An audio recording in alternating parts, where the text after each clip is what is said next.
Hello hi friends, welcome to our channel. ఈరోజు video ఏంటంటే transgender మేము చేస్తున్నాం. ఈరోజు వీడియో వాళ్ళందరికీ మనమే సపోర్ట్ చేయాలి. చాలా ఇబ్బందుల్లో పడుతున్నారు కాబట్టి లైక్, షేర్, సబ్స్క్రైబ్.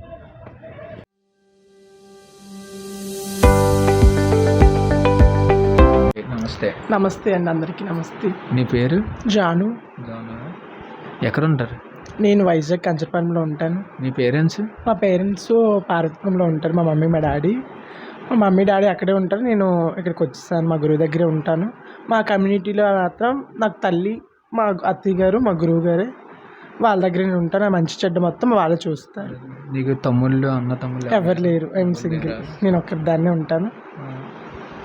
మరి ఎప్పుడు మీ ఫ్యామిలీని ఎప్పుడు మీట్ అవ్వాలి, కలుద్దాం అలా ఎప్పుడు అనిపించలేదు నీకు? ఎప్పుడు మీ గురువు దగ్గర ఉంటావు కదా. ఎందుకు అనిపిస్తుంది, కానీ మా గురువు అయితే బాగా చూసుకుంది. ఒక తల్లి తండ్రి ఎలాగైతే అయ్యారో నా గురువు నాకు అలాగ అయ్యింది. కానీ ఎంత అయినా సరే తల్లి తండ్రి లేని లోటు ఎవరైనా తీర్చలేరు కదా. బట్ మా తల్లి తండ్రిని చూడాలనిపించింది.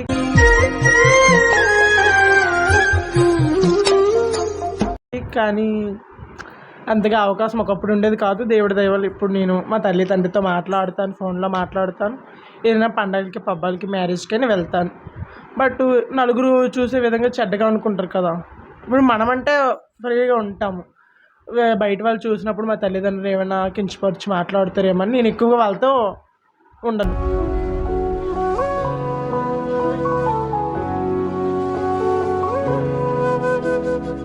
ఫ్రీగా ఉండలేం కదా తల్లిదండ్రులతో. ఎవరైనా మా రిలేషన్ వాళ్ళ ఇంటికైనా నేను వెళ్ళను, మా చుట్టాల ఇంటికైనా వెళ్ళను. ఇక్కడే తిరుగుతూ ఉంటావా ఇప్పుడు? వైజాగ్లో ఉంటాను ఎప్పుడు. మీరు ఏ స్టేజ్ నుంచి అలా మారారు? నా 10 సంవత్సరాలు 11 సంవత్సరాలకి నాకు తెలిసింది ఇలా అనేసి. అలా మా బొట్టు పెట్టుకోవాలి, కాటికెట్టుకోవాలి, ఇలా ఉండాలి, అలా ఉండాలన్న కోరిక అలా ఉండేది. నేను ఇంట్లో అలా చేసేదాన్ని. అప్పుడు మా డాడీ మా మమ్మీకి తెలిసిపోయింది. ఎందుకు ఇలా చేస్తున్నావు, దేనికి, నలుగురు ఎలా ఉంటున్నారు, నువ్వెలా ఉంటున్నావు,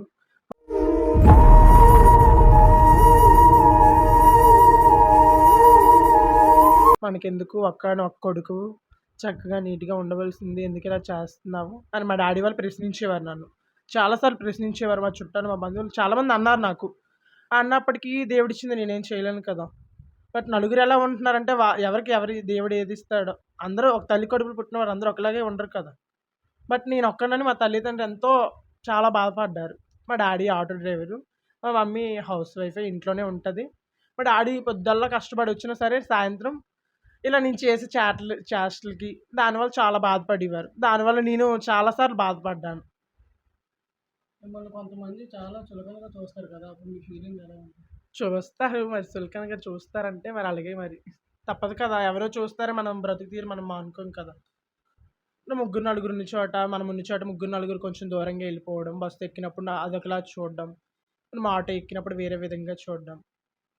అంతెందుకు, మనం లవ్ చేసిన అబ్బాయి మనతో బయటికి రావడానికి కొంచెం ఓన్లీగా ఫీల్ అవుతారు కదా, అంతే.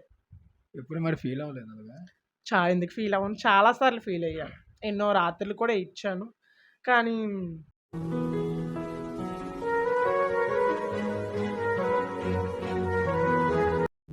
తప్పదు, అంత తల్లిదండ్రులు వదిలేసుకొని వచ్చామంటే ఇవన్నీ అంత తెచ్చుకోలేం కదా. మీ దాంట్లోనే పెళ్ళిళ్ళు చేసుకుంటారు కదా? చేసుకుంటారు. బట్ మా కమ్యూనిటీలో అయితే ఒక తల్లి, ఒక అత్త అలా ఉంటారు, ఒక వదిన, ఒక మరదళ్ళు అని మేమే అన్నీ ఏర్పాటు చేసుకుంటాం. మా గురువు గారు అనేది మాకు అత్త కాబట్టి తనే మాకు తాళి కడుతుంది. తనే ఆ ముత్తైదువుగా ఉంటుంది మాకు.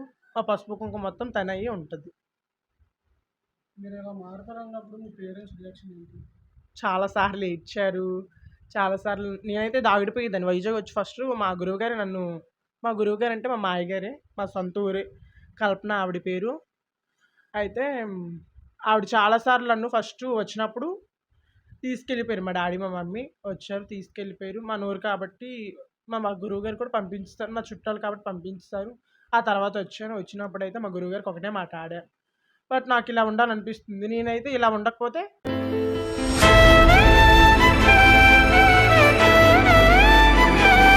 ఏదో ఒకటి చేసుకుంటానని చెప్పాను. బట్ ఆ ధైర్యంతో నేను నీకున్నాను గురు, మీరు నిల్చోండి, నేను మీకున్నాను, ఇంకెవరి దగ్గరికి నేను వెళ్ళను. మీ దగ్గరే ఉంటాను. నీట్‌గా ఉందాము అని అన్నాను. అన్న తర్వాత మా గురువుగారైతే బాగా మా కోసం నిలబడ్డారు చాలా సార్లు. ఎన్నో సార్లు మా కోసం చాలా పోరాటం చేశారు. మా కమ్యూనిటీలో కూడా పోరాటం చేశారు మా కోసం. అలాగే మా తల్లిదండ్రులు కూడా ఎదిరించారు. కానీ నేనొక్కడినే కాబట్టి మా తల్లిదండ్రులు చాలా బాధపడ్డారు. ఇంకొకలుంటే కొంచెం ఫ్రీగా ఉండేది కదా! బట్ నేనొక్కడినే కాబట్టి కొంచెం ఏదో లేని ఫీలింగ్ వస్తది ఎవరికైనా. బట్ చాలా సార్లు మా డ్యాడీ, మా మమ్మీ ఏడ్చేవారు. చాలా రోజులు చాలా బాధపడ్డాం అంతే. మీ పేరెంట్స్ అందరూ ఇక్కడే ఉన్నారా? ఇంకెక్కడైనా ఉన్నారా? పార్వతీపురంలో ఉంటారు. మీరు సర్జరీ చేయించుకుంటారంట కదా! చాలా పెయిన్ ఉంటదంట కదా అసలది?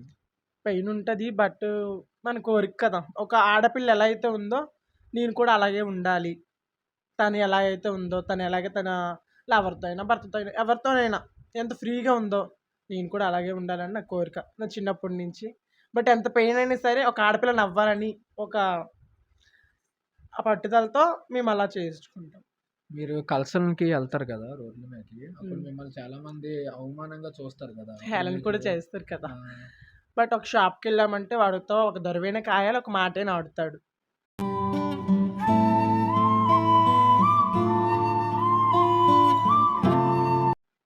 అంతే మరి తప్పదు కదా! మన వృత్తి అది చేసుకోవడం అంతే. ఇప్పుడు ఏ షాప్‌కెళ్ళా ఒక పని అడిగామనుకో వాళ్ళకి పని ఇవ్వరు కదా! పనిస్తారు. బట్ ఎవడో ఇస్తారు. ఇచ్చినా సరే వచ్చిన కస్టమర్సు వీళ్ళా? ఓకే. హిజ్రాని జాయిన్ చేసుకున్నారేంటి? ఏంటి ట్రాన్స్‌జెండర్‌ని జాయిన్ చేసుకున్నారేంటి? అసలు మీకు బుద్ధుందా లేదా? జాలిలేని వాయువేదో ప్రాణం అని వాళ్ళకి ప్రశ్నిస్తారు కదా!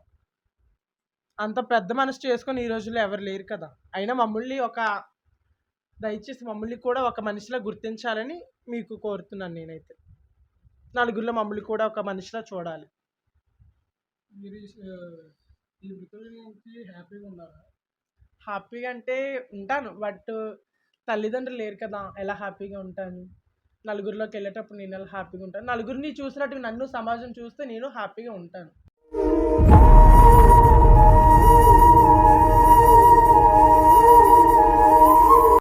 బట్ నలుగురిని చూసినట్టు నన్ను సమాజం చూడట్లేదు కదా! నేననే కాదు నాలాంటి ఎంతోమంది ఉన్నారు కదా! ట్రాన్స్‌జెండర్స్ అందరిని నలుగురిని చూసినట్టు మమ్మల్ని నలుగురిలో చూడాలి. ఒక ఆడ, మగనైతే ఎలాగో చూస్తున్నారో మాలాంటి హిజ్రాని కూడా అలాగే చూడాలి. అలా చూసినప్పుడే కదా ఆనందంగా ఉంటది. ఒక్కొక్కళ్ళతో మాట్లాడాలనిపిస్తది. బాగున్నారంటే దూరంగెళ్ళి అంటారు. అలా అనకూడదు కదా! బట్ అందరము ఒకటే అన్నట్టుగా ఉన్నప్పుడే హ్యాపీగా ఉంటాం కదా! బట్ నేనైతే హ్యాపీగా ఉన్నాను. ఎందుకంటే నాకు నచ్చినట్టు నేను నా లైఫ్ ఎంజాయ్ చేస్తున్నాను. ఒక ఆడదానిలా ఉండాలనుకున్నాను. ఆడదానిలా ఉన్నాను. బట్ ఎంజాయ్ చేస్తున్నాను. కానీ ఈ నలుగురిలో ఎళ్ళేటప్పుడే కొంచెం ఇబ్బందిగా ఫీల్ అవుతాం. ఏదో లేదు అన్నట్టుగా. మీ మదర్ పేరు, మీ ఫాదర్ పేరు చెప్పలేదు. మా మదర్ పేరు మరియమ్మ. మా డ్యాడీ పేరు రంగయ్య. క్రిస్టియన్సా? క్రిస్టియన్స్. మీ ఇంట్లో నిన్ను ఏ పేరుతో పిలుస్తారు? నువ్వు పెట్టుకున్న పేరుతో పిలుస్తారా? లేపోతే మీ ఇంట్లో మీ అమ్మ, మీ నాన్న పెట్టే పేరుతో పిలుస్తారా? మా ఇంటికెళ్తే మీ ఇంటికెళ్తాను. మా మమ్మీ, మా డ్యాడీ పెట్టిన పేరుతోనే కదా పిలుస్తారు. జాను గారు వైజాగ్‌లో ఉన్నప్పుడైతే జాను గారు అని పిలుస్తున్నారు. అదే మీ అమ్మ, మీ నాన్నగారు పెట్టిన పేరేంటి అసలు సొంత పేరు? మా మమ్మీ, మా డ్యాడీ పెట్టిన పేరైతే రాజేష్ అనే పిలుస్తారు. బట్ మా ఫ్యామిలీ మెంబర్స్ అందరూ అలాగే పిలుస్తారు. మా పిన్ని, మా బాబాయ్, మా మావయ్య, మా అత్తయ్య, మా అమ్మమ్మ, మా తాతయ్య అందరూ అలాగే పిలుస్తారు. అక్కడ మీకు ఫ్రెండ్స్ ఉంటారు కదా! మీ ఫ్రెండ్స్ అలాగే పిలుస్తారా? మా ఫ్రెండ్స్ అలాగే పిలుస్తారు. బావ, అన్నయ్య, తమ్ముడు అని పిలుస్తారు. మీరు లవ్ చేస్తాను అంటారు కదా! మీరు ట్రూగా లవ్ చేస్తారా? ట్రూగా లవ్ చేస్తాము. బట్ ఆ అవతల వ్యక్తి ట్రూగా ఉండాలి కదా నాన్న! అవతల వ్యక్తి ట్రూగా ఉంటే మనము ట్రూగా ఉంటాం. బట్ ఒక అమ్మాయి ఒక అబ్బాయిని లవ్ చేయడం అది దేవుడిచ్చింది. ఒక అబ్బాయి ఒక అమ్మాయిని లవ్ చేసింది అది దేవుడిచ్చింది. కానీ మాలాంటోళ్ళు లవ్ చేస్తున్నారంటే వాడు నలుగురిలో తిప్పగల ధైర్యం ఉంటేనే కదా లవ్ చేయాలి. బట్ అలా ఉండరు. మా దగ్గర తింటారు, మా దగ్గరే ఉంటారు, డబ్బు తీసుకుంటారు. వేరే వాళ్ళతో ఎంజాయ్‌లు చేయడం అలా చేస్తుంటారు. బట్ నా లైఫ్‌లో చాలా ఎవరైనా ఫేస్ చేస్తారు కదా! బట్ మాలాంటోళ్ళతో అయితే ఎవరు ఉండరు. బట్ అలా లవ్ చేసి చాలామంది ట్రాన్స్‌జెండర్స్ అయితే చాలా సార్లు చనిపోవడం కూడా జరిగింది. బట్ అందులో మన వైజాగ్‌లో కూడా ఒకరు కూడా ఉన్నారు. అలాగే మొన్నే ఒక పాప చనిపోయింది కూడా. ఆకాశం తాకే నీ ఆక్రందనలు మనసారా వినువారెవరు. అలా లవ్ చేసే ముందు ఎవరైనా సరే ప్లీజ్ అందరూ నమస్కారం చెప్తున్నాను అందరికీ. ఎవరైనా లవ్ చేసినప్పుడు ఒక ఆడదాన్ని ఎలాగైతే చూస్తారో మమ్మల్ని కూడా అలాగే చూడండి. ఒక ఆడద ఇచ్చే అంత కూడా ప్రేమను మేము ఇస్తాము. అంత ట్రూగా కూడా ఉంటాము. బట్ అది అర్థం చేసుకోవాలి. బట్ అవతల వ్యక్తి మనకి ఆడి అవసరాలు తీర్చుకోవడం కోసమే, ఆ గంట సుఖం కోసమే అనుకుంటున్నాను నేనైతే. బట్ లవ్ చేయడం అయితే ట్రాన్స్‌జెండర్‌ని ఒక ఒక బీరుకో, మందుకో, దేనికో డబ్బుల కోసమైతే వాడుతాడు. బట్ అంతేకాని అంత అవతల వ్యక్తి ట్రూగా ఎవరు ఉండరు. మాకు ఉంటది కదా! ఒక అబ్బాయితో ఉండాలి, ఒక లైఫ్ లాంగ్ ఉండాలి, ఒక పాపని పెంచుకోవాలి, ఒక బాబుని పెంచుకోవాలి అని మాకు ఉంటది కదా! బట్ ఒక అమ్మాయి ఎలాగైతే ఒక భర్తతో ఉంటుందో, ఒక ఇంట్లో కాపురం చేస్తుందో మాకు అలాగే ఉంటది. బట్ నేను కూడా పెళ్లి చేసుకోవాలి, లైఫ్ లాంగ్ వాడితోనే ఉండాలి, ఎన్నెన్నో కలలు కంటాం కదా! ఇప్పుడు తల్లిదండ్రులు ఆ పిల్లలు ఇలా ఉండాలని ఎన్నెన్నో కలలు కంటున్నారు ఎలాగో, మేము కూడా వాడితో ఉండాలి, వాడితోనే జీవితం మొత్తం గడపాలి అని మాకు కూడా ఉంటది కదా! బట్ నేనైతే అలా ఆలోచిస్తాను. బట్ నేనైతే ఒకటే చెప్తాను. బట్ నువ్వు లవ్ చెయ్యు. వద్దనను. ఏ ట్రాన్స్‌జెండర్ అయినా లవ్ చేయొచ్చు. బట్ నేనైతే నేను లవ్ చేసిన అబ్బాయికి ఒకటే చెప్పాను. నువ్వు లవ్ చెయ్యి. ఉన్నంత వరకు కలిసుందాం. బట్ తర్వాత నిన్ను కాసిన పాపానికి తల్లిదండ్రులైతే వదిలేసి రాలేవు కదా! బట్ నీ తల్లిదండ్రులకి ఉంటది. నీ కడుపున పుట్టిన పిల్లల్ని ఎత్తుకోవాలని. నేనైతే సుఖాన్ని నీకివ్వగలను. నీ తల్లిదండ్రులకు సుఖాన్ని ఇవ్వలేను కదా! నీ తల్లిదండ్రులకేంటి నీకు పుట్టిన పిల్లల్ని ఎత్తుకోవాలి, లాలించాలి, ఆడించాలి, పాడించాలి. ఇప్పుడు నా తల్లిదండ్రులు నన్ను నేను నా తల్లిదండ్రులు దూరం చేసుకొని ఇక్కడికొచ్చానో, నువ్వు అలా అవ్వకూడదని నేనైతే ఒకటే చెప్తాను సొసైటీకి. ఒక ఆడగా పుడితే పార్వతి, ఒక మగగా పుడితే శివుడు. ఆ 2గా కలిపి మేము పుట్టాం కాబట్టి అర్ధనారీశ్వరులం కాబట్టి, నలుగురిని ఎలాగైతే ఒక ఆడ, మగని చూస్తున్నారో మమ్మల్ని కూడా అలాగే చూడాలి.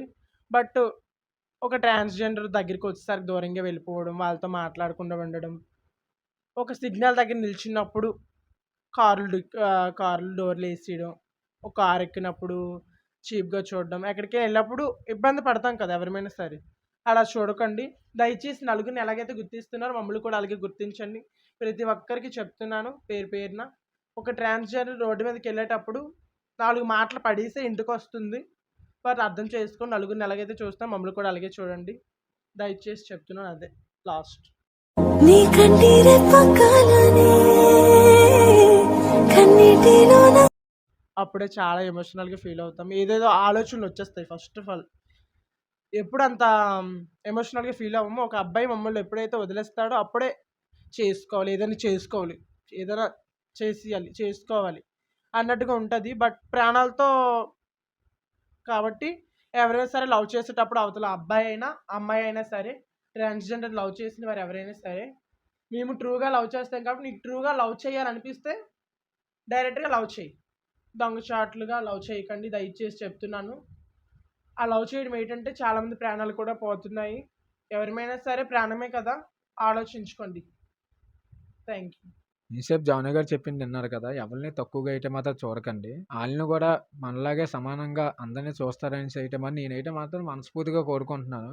మనకి ఒకళ్ళు మోసం చేస్తేనే చాలామంది చచ్చిపోవడం, గిచ్చిపోవడం అన్నీ చేస్తున్నారు. అలాంటి ఆళ్ళెన్నో బాధలు, గీధులు అన్నీ పడేసి ఇంతగా ఎదిగి ఒకళ్ళతో ఛీ అనిపించుకున్న తర్వాత కూడాను ఆళ్ళు ఎంత బాధపడినా, ఏది చేసినా సరే పర్లేదులే మనోళ్ళే అనుకోని ఆళ్ళలా సాగుతున్నారు. సాగిపోయినప్పుడు మనం ఆళ్ళకి ఎంకరేజ్ చెయ్యాలే తప్పించి మనం ఎప్పుడు ఆళ్ళని తొక్కేయాలి, చీప్‌గా చూడడం అలాంటివి చేయకండి దయచేసి. ఎందుకంటే ఆళ్ళకి ఒక మనసుంటది. ఒకళ్ళతో ఉండాలని ఉంటది. ప్రేమించాలని ఉంటది. ఆళ్ళు మనలాటోళ్ళే. అందుకని చెప్పేసి ఆళ్ళని కూడా ఒక మనిషిలా గుర్తిస్తారనేది మాత్రం నేనైతే మనస్ఫూర్తిగా కోరుకుంటున్నాను. మీరు మా ఇంటికొచ్చి మా బాధల్ని షేర్ చేసుకున్నందుకు మీకు చాలా ధన్యవాదాలు. బట్ మీరెప్పుడు మాలాంటోళ్ళకి అండగా ఉండాలి. ఒక అన్న తమ్ముడిలా మాకెప్పుడూ ఉండాలి. ఓకే. తప్పకుండా. మీరెలాగైతే ఉంటున్నారో సమాజాన్ని కూడా అలాగే ఉంచండి. బట్ వీళ్ళ ఛానల్‌కైతే సబ్స్క్రైబ్ చేయండి. వీళ్ళకి చాలా సపోర్ట్ చేయండి. మాలాంటోళ్ళ కోసం ఎంతో వీళ్ళ ఛానల్ పేరు ఎస్టీపీ కుర్రాళ్ళు. వీళ్ళు మన కోసం సపోర్ట్ చేస్తున్నారు కాబట్టి ప్రతి ట్రాన్స్‌జెండర్ వీళ్ళకి సపోర్ట్ చేయండి. ఓకే. మనలాంటి వాళ్ళందరి బాధ వీళ్ళు తీరుస్తారు. ఓకేనా? Thank you.